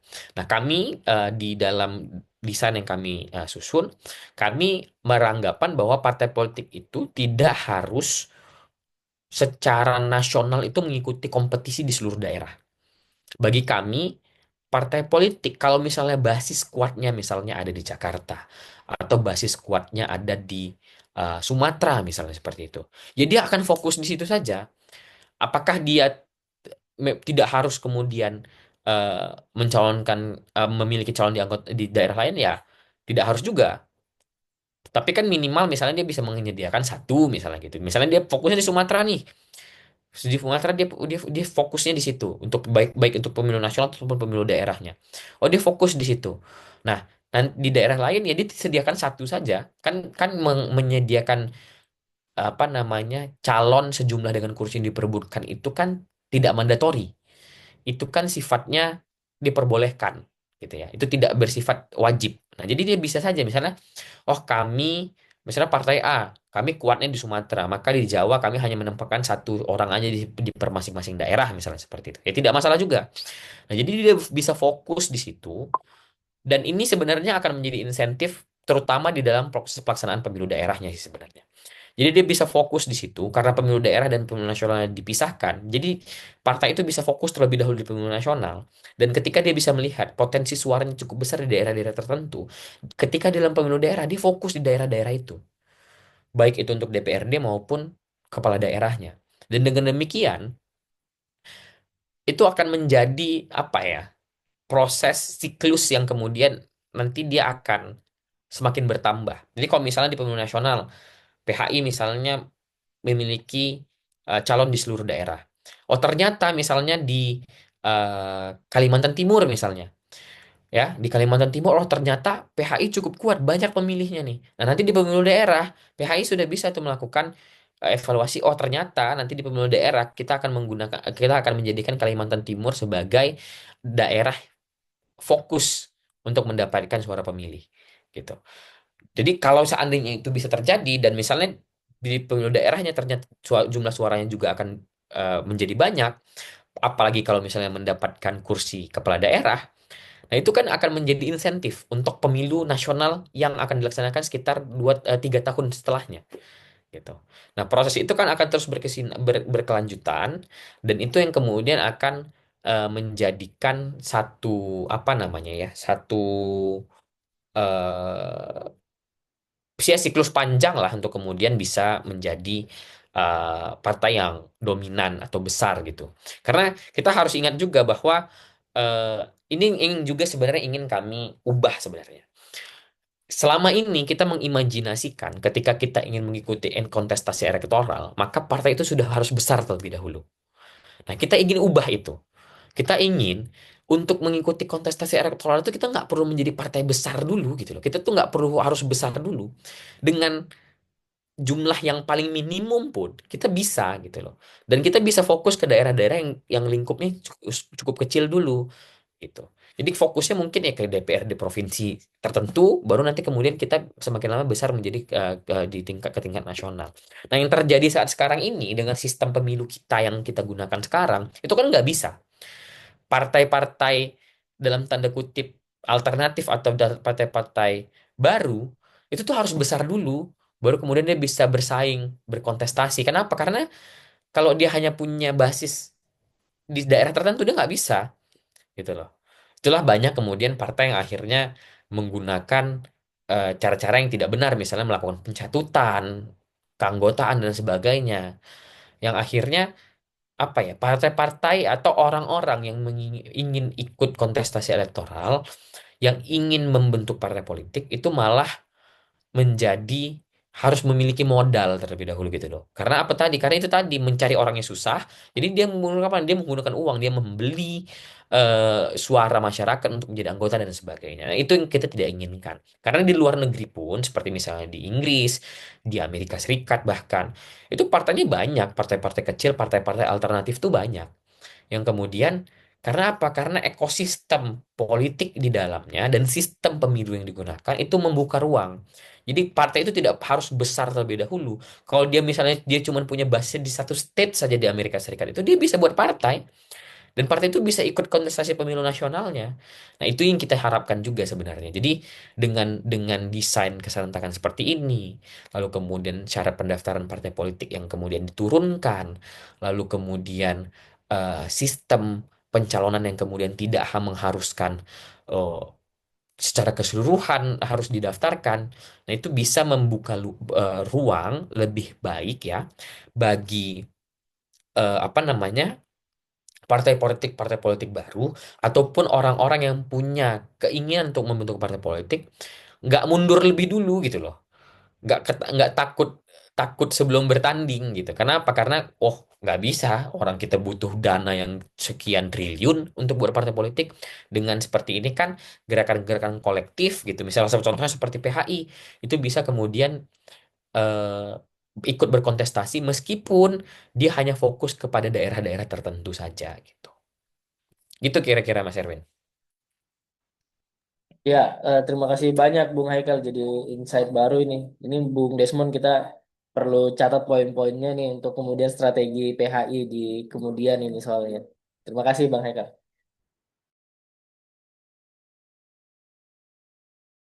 Baik, terima kasih diskusinya Bang Erwin dan Mas Haikal. Dari teman-teman yang lain, ada pertanyaan lagi dari Dipa, Ramzi, dan Osel atau Fatur, terutama dari Jawa Barat ya, yang sebentar lagi akan melaksanakan ibadah musyawarah daerah. Ramzi, ada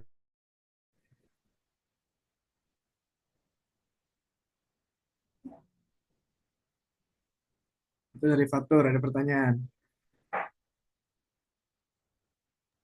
Aku Bung ada pertanyaan. Yok, Oke, oke.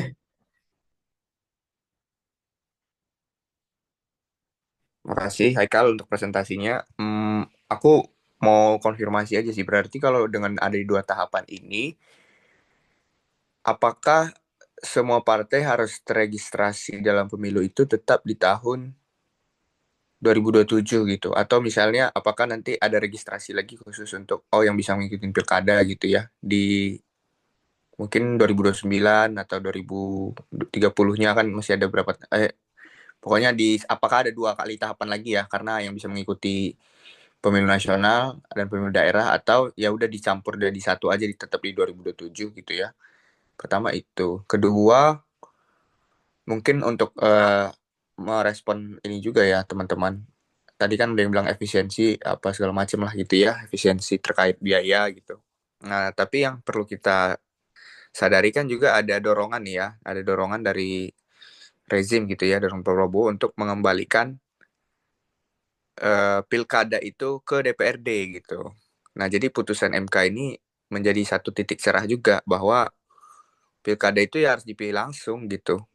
Bukan masalah waktu itu satu hal lah ya, waktu serentak dan tidak apa waktu setahun atau pilih tahun gitu. Tapi bahwa putusan MK menyatakan bahwa ya pilkada harus dipilih langsung oleh rakyat kan menutup celah untuk pemerintah melakukan gitu ya, merevisi UU Pilkada sehingga dipilih oleh DPRD. Nah, ini poin penting juga yang kita harus catat. Tapi yang mau aku diskusikan juga ya, Bung, Haikal gitu ya.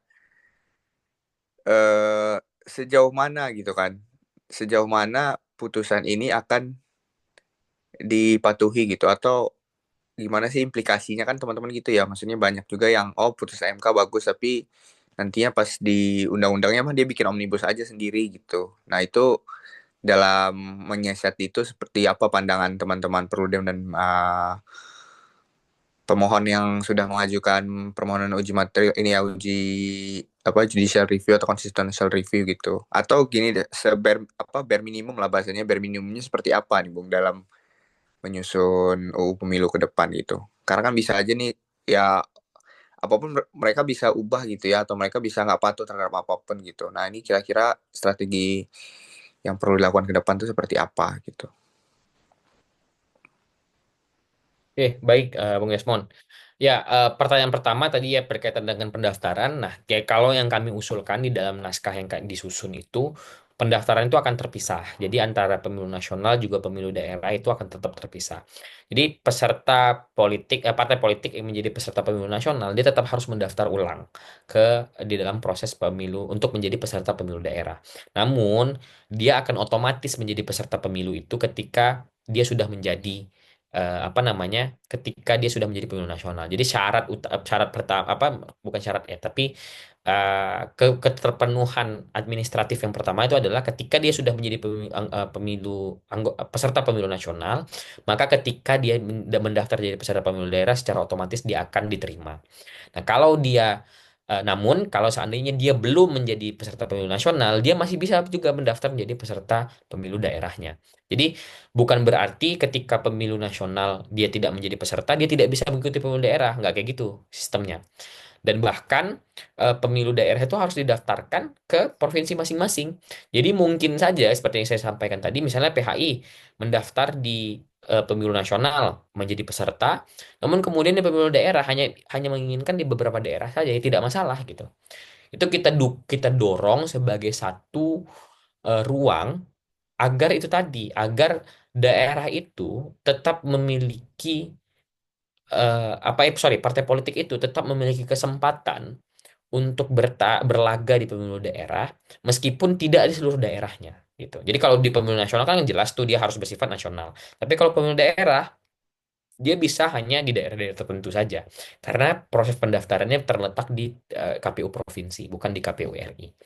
Jadi dengan demikian poin yang saya sampaikan sebelumnya untuk menjawab pertanyaan Mas Erwin tadi itu akan selaras.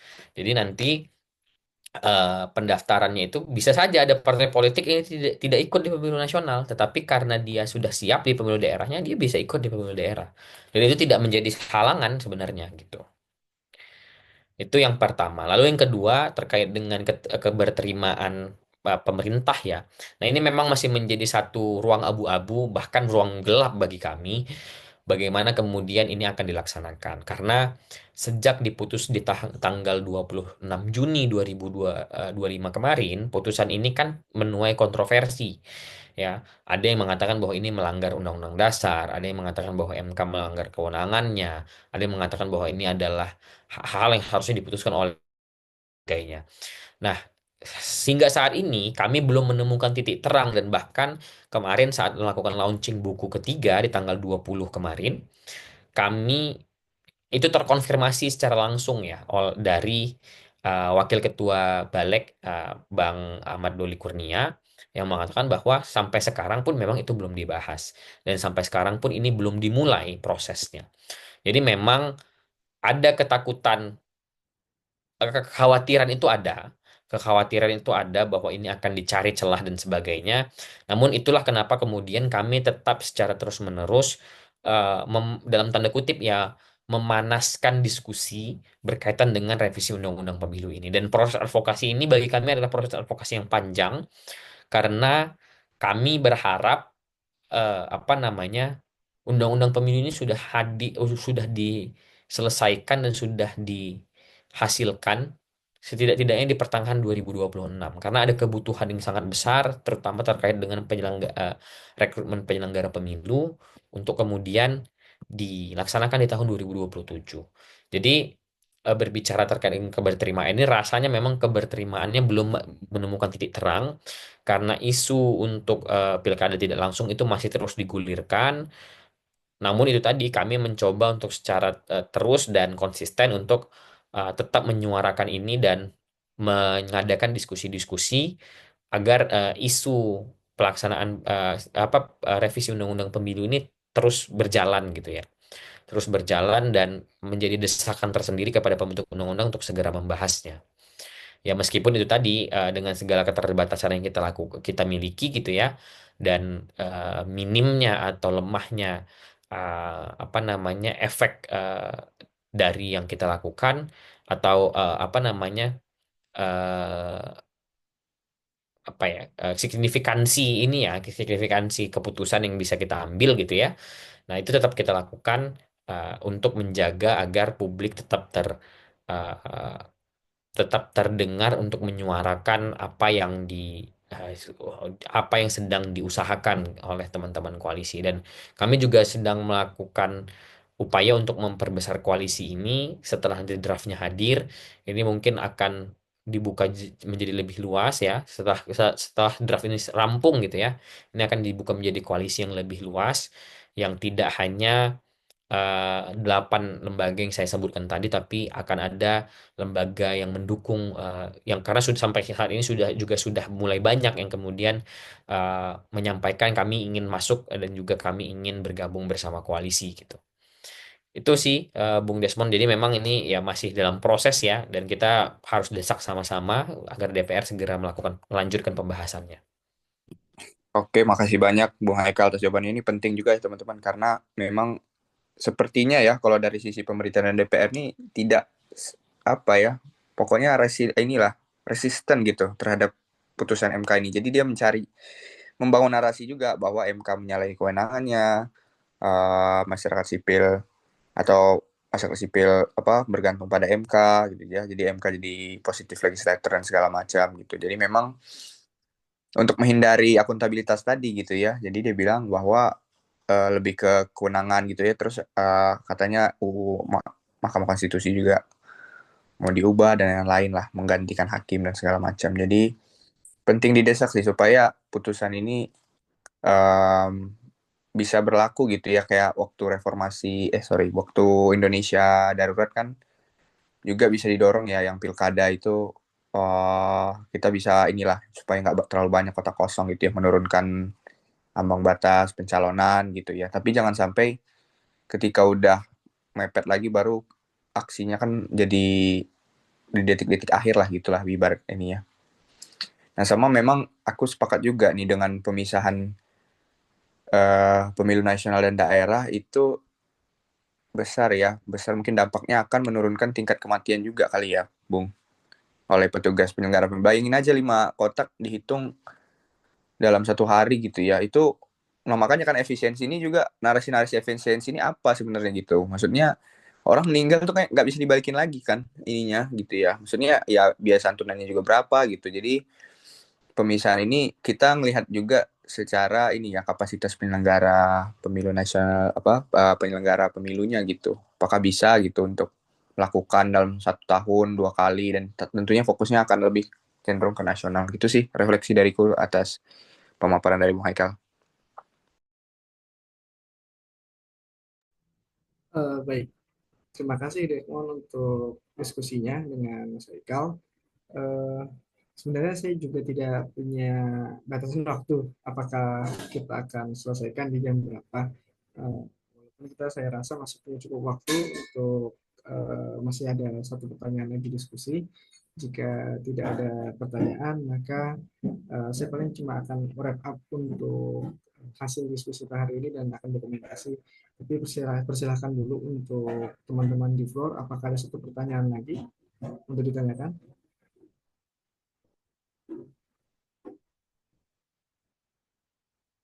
Oke, dengan demikian berarti tidak ada pertanyaan tambahan. Baik, saya akan wrap up untuk catatan saya terkait dengan kegiatan hari ini, khususnya soal pembicaraan dan diskusi yang berlangsung. Eh, yang saya bisa tarik dari diskusi hari ini, penggantian sistem pemilu yang awalnya diselenggarakan berusaha untuk dilakukan dalam satu rangkaian dan juga dilaksanakan satu kali kegiatan untuk mengambil keputusan dari beberapa posisi yang sebenarnya bisa dilakukan secara berkala, tetapi dengan alasan efisiensi dipampatkan menjadi satu rangkaian dan sangat padat. Itu pasti punya banyak respon juga, baik dari masyarakat sipilnya, penyelenggaranya maupun kekuatan politik. Kekuatan politik mungkin akan berpikir ulang untuk kalkulasi-kalkulasi mereka di tingkat daerah dan tingkat nasional. Otomatis mereka juga perlu menghitung ulang kira-kira kemampuan apa yang bisa mereka lakukan untuk mengubah hasil pemilihan. Apalagi jika kita ketahui proses pemilu kita juga masih perlu banyak perbaikan di sana sini, terutama terkait akuntabilitas juga. Kemudian dari sisi masyarakat sipil juga, dengan terlalu banyaknya pilihan dan terlalu rumitnya cara mereka memilih, membuat masyarakat jadi tidak terlalu aware juga dengan siapa yang mereka pilih. Dan karena mereka tidak aware, dan kita lihat juga dari data temuannya teman-teman Perludem, ternyata dalam 2 periode waktu, tahun 2009, 2014, dan 2024, jumlah untuk, 2019, 3 tahun tersebut jumlah untuk kotak kosong atau suara tidak sah itu meningkat di atas 14.000. Nah, 3 data tersebut sebenarnya juga memberikan gambaran juga bahwa masyarakat belum tentu, satu, mereka belum tentu siap dengan sistem yang baru dibuat untuk kelihatannya untuk memperbaiki sistem demokrasi kita. Tapi apabila itu pun sudah berusaha diperbaiki, masyarakat juga belum tentu memiliki animo yang cukup tinggi untuk bisa melihat orang atau partai manakah yang benar-benar akuntabel dalam menjalankan tugas mereka. Kemudian partai politik juga perlu mempertimbangkan ulang, kalau misalkan tiba-tiba sistem politik itu berusaha didemokratisasikan, berarti akan ada banyak tanggung jawab yang perlu mereka emban atau akuntabilitas yang perlu mereka pegang. Karena selama ini banyak partai politik dan orang-orang di politik, mereka merasa bahwa jika mereka sudah terpilih, mereka bisa berperilaku tanpa konsekuensi yang mereka bisa lakukan. Jadi akhirnya sifat akuntabilitas dan juga sistem yang untuk menegakkan akuntabilitas tersebut juga tidak benar-benar bisa ditegakkan. Walaupun secara teori sudah baik, namun dalam prakteknya masih bolong di sana sini karena akuntabilitas dari kedua belah pihak itu juga belum dapat dipegang.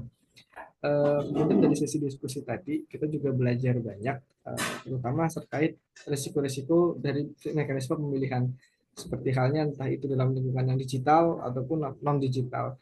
Yang akhirnya kita tekankan sekali kan bahwa dalam keterbatasan, baik itu keterbatasan waktu ataupun keterbatasan finansial, baik itu oleh partai politik ataupun penyelenggara pemilu, seharusnya demokrasi itu bisa terakomodasi dengan baik apabila ada keinginan dari semua pihak, baik itu dari keinginan politiknya ataupun keinginan dari masyarakatnya untuk berpartisipasi dan juga keinginan dari penyelenggaranya untuk menyelenggarakan sistem yang jauh lebih demokratis dan inklusif bagi teman-teman yang masyarakat sipil ataupun kelompok politik yang belum berpolitik secara partai. Nah, terkait dengan bagaimana partai politik itu bisa beradaptasi dengan sistem yang berusaha diperbaiki untuk lebih demokratis, kembali lagi kepada kesepakatan di antara kelompok-kelompok politik tersebut untuk memajukan ide-ide yang lebih demokratis ataupun mengakomodasi kelompok-kelompok yang kalau mau dibilang unheard voice, mereka yang tidak terdengar di masyarakat. Contohnya ya, kalau mau dibilang PHI pun sebenarnya kan bisa digambarkan bahwa kita adalah kelompok-kelompok yang unheard voice. Kita mungkin bisa disebut sebagai partai, tetapi di kancah politik tingkat nasional, nama partai itu belum bisa menggoyang satu kursi pun di istana atau menggugah hati orang-orang yang ada di sana untuk membuat kebijakan yang lebih akomodatif. Dan itu perlu menjadi catatan juga bagi Partai Hijau, baik untuk melihat strategi ke depannya dalam pergolakan politik yang memang dinamikanya tidak bisa terbaca dengan jelas saat ini. Jadi nggak bisa dibikin proyeksi jangka sangat panjang, malah cuma jangka pendek aja akhirnya bisa dilihat. Tapi juga untuk menentukan kira-kira prioritas mana apakah yang perlu kita dahulukan. Apakah kita mau maju bergerak secara konsentrasi stelsel, kita mau main di tingkat daerah, regional dulu, atau kita mau ambil langsung tingkat nasional untuk bisa merasuk ke bawah. Itu kan menjadi pertimbangan-pertimbangan juga bagi teman-teman baik di dalam kader ataupun dalam kinerja dari PHI mengakomodasi teman-teman yang ingin berlaga di tahun-tahun mendatang atau untuk membuat basis-basis kita mendatang. Mungkin begitu wrap up dari saya untuk dari pembicaraan telah berlangsung. Sebelum kita tutup, lebih baik kita dokumentasi dulu supaya ada laporan. Jadi teman-teman saya persilahkan untuk membuka kamera masing-masing supaya terdaftar hadir. Silahkan monggo. Ada yang mau ikut foto juga ini? Halo. Ayo teman-teman. Mungkin Bung Erwin ya yang memfotokan sekalian Ya. juga recordingnya Bung di ini.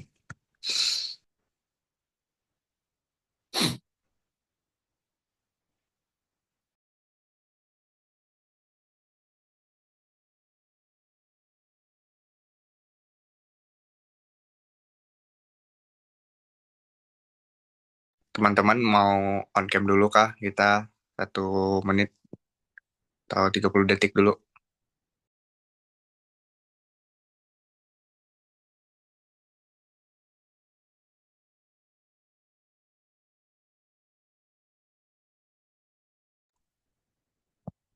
Oke, Bung Erwin bisa bantu kah untuk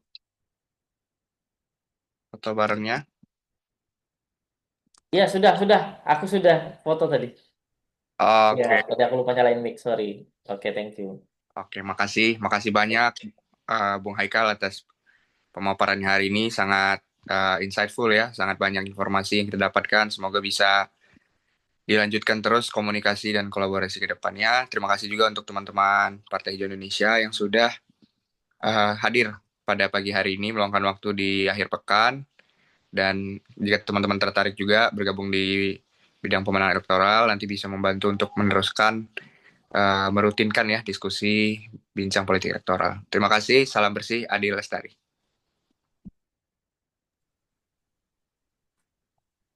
Monggo. Terima kasih Mas.